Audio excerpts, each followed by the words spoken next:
हिंदू धर्म का ठेकेदार जी। हमारी किसी बहन बेटी के बीच में आकर के रोकता है तो निश्चित रूप से खून खौलता है।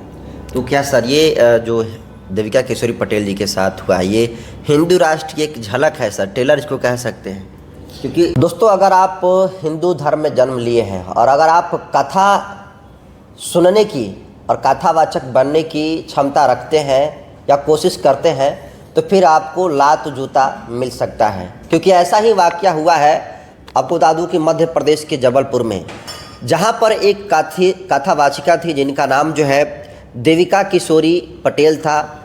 वो जो है कथा कह रही थी और कथा कहने के क्रम में कुछ ब्राह्मण समाज के लोग आते हैं और कहते हैं कि आप ब्राह्मण समाज से नहीं हैं, पहले जाकर ब्राह्मण समाज से शादी करिए, शादी करने के बाद ही आपको कथा कहने का अधिकार मिलेगा। इस मुद्दे को लेकर आपको बता दूं कि पूरे सोशल मीडिया पर जमकर चूल मची हुई है और एक बहुत बड़ा तबका इसका विरोध कर रहा है और एक बहुत बड़ा तबका इसका सपोर्ट कर रहा है। इस मुद्दे को लेकर अभी हमारी मौजूदगी बिहार के राजधानी पटना में है। हमारे साथ बातचीत करने के लिए बहुजन समाज पार्टी के प्रदेश प्रभारी और बिहार के बहुजन समाज के सबसे मजबूत नेता बिहार में कहे जाते हैं साहू जी महाराज अनिल सर से हम बात करेंगे। पहले तो स्वागत है सर। धन्यवाद, सबको जय भीम है मेरा। सर, जिस तरीके से देविका किशोरी पटेल के साथ हुआ है कि आप वो कथा कहने का काम करती थी, लेकिन उन्हें कथा कहने के क्रम में ही बेइज्जती किया गया और कहा गया कि पहले जाइए किसी ब्राह्मण व्यक्ति से शादी करिए तब कथा कहने का अधिकार है। देखिए, मैं तो ये मानता हूँ जी सर कि हमारे बहुजन समाज के लोग, चाहे वो पिछड़े वर्ग से आते हों, अति पिछड़े वर्ग से आते हों, जी, उन्हें सबसे पहले ये समझने की ज़रूरत है कि वो किनकी कथा कहना चाह रहे हैं। हम सवाल सीधा हमारा है कि हम किनकी गाथा गाना चाह रहे हैं। कथा में तो हम गाथा गाते हैं ना कि ये ऐसे किए वो ऐसे किए, तो हम वैसे लोगों का गाथा गा रहे हैं जो पिछड़ों, अति पिछड़ों, दलितों को दबाने वाले लोग रहे हैं, जो हमारे बहुजन समाज को एक गलत दिशा में रखे, उनको एक पिंजरे में बंद रखे जी। और हम उन पिंजरे में बंद रहने जिन्होंने हमें रखा, हम उसके लिए कथा कर रहे हैं। हम उन्हें अपना महापुरुष बता रहे हैं, हम उन्हें अपना भगवान बता रहे हैं। तो ऐसे लोगों के लिए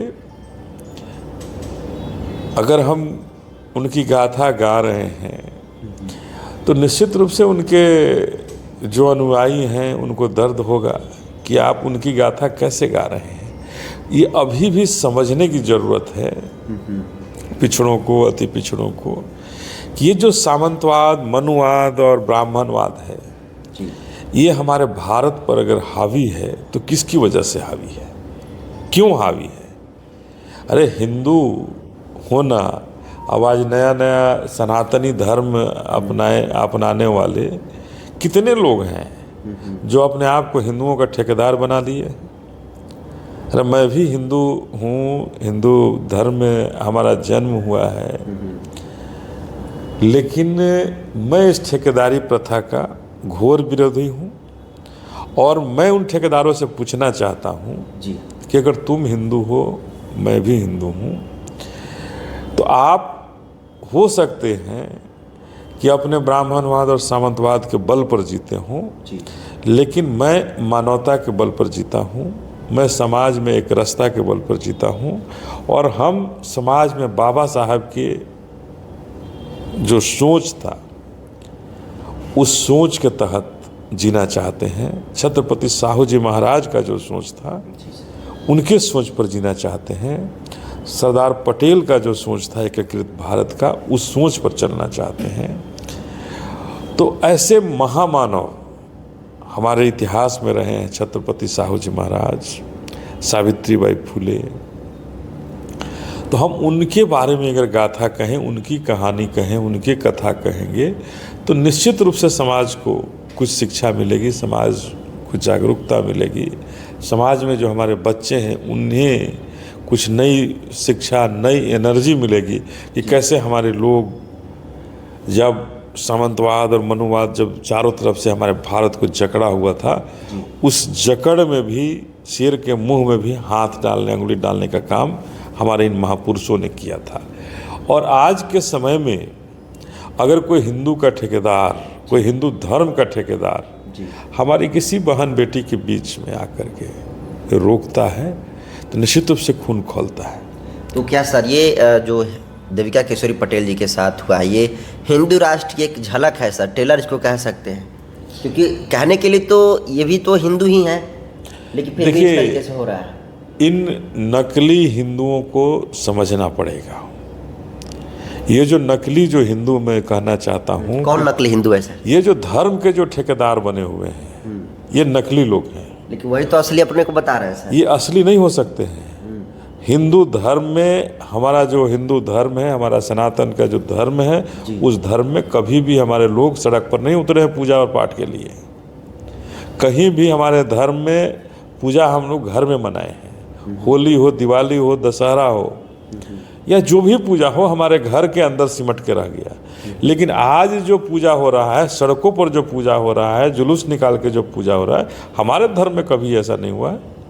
हमारे धर्म में कभी भी इस तरह के पूजा को कभी प्रोत्साहित नहीं किया गया। निश्चित रूप से ऐसे पूजा करने वाले लोग धर्म विरोधी हैं और ये नकली हिंदू हैं। नकली हिंदू हैं, ये नकली हिंदू हैं। और आज के समय में बहुत सारे ठेकेदार पैदा हुए हैं जो हिंदू राष्ट्र की बात करते हैं। बागेश्वर बिहार में भी गोपालगंज में आ गए सर, वो भी हिंदू राष्ट्र की।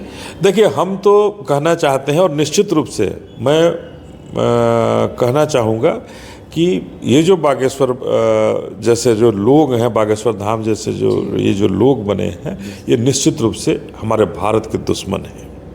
ये भारत के दुश्मन हैं और हमारे संविधान के दुश्मन हैं। संविधान को बचाना चाहते हैं तो ऐसे लोगों को जेल के सलाखों में डालना पड़ेगा। एक आखिरी सवाल लेंगे सर। अब बोध गया टेम्पल को लेकर लगातार आंदोलन हो रहे हैं। जो बौद्ध भिक्षु पिछले 1 महीने से बैठे हुए हैं, उनका कहना है बीटी एक्ट खत्म हो जाना चाहिए, ब्राह्मणों को वहाँ पर हटा देना चाहिए और बौद्धों को जिम्मा सौंप देना चाहिए महाबोधि बिहार। इस मुद्दे को लेकर आप कैसे देखते हैं सर? बिल्कुल सही कहना है। और आज हर धर्म में ये आज़ादी है कि जो उस धर्म के मानने वाले लोग हैं उनको पूजा की आज़ादी है। अगर हम मस्जिद में जाएं तो वहाँ मौलवी हैं, मौलवी साहब लोग हैं जो पूजा वहाँ अपने धर्म की बात पढ़ाते हैं, पढ़ते हैं और सब कुछ करते हैं। मंदिरों में जाएं तो यहाँ के आज भी ब्राह्मण वर्ग है जो सब कुछ बताता है, कैसे करना है, ये करना है, वो करना है। हर ट्रस्ट में लगभग वही लोग हैं।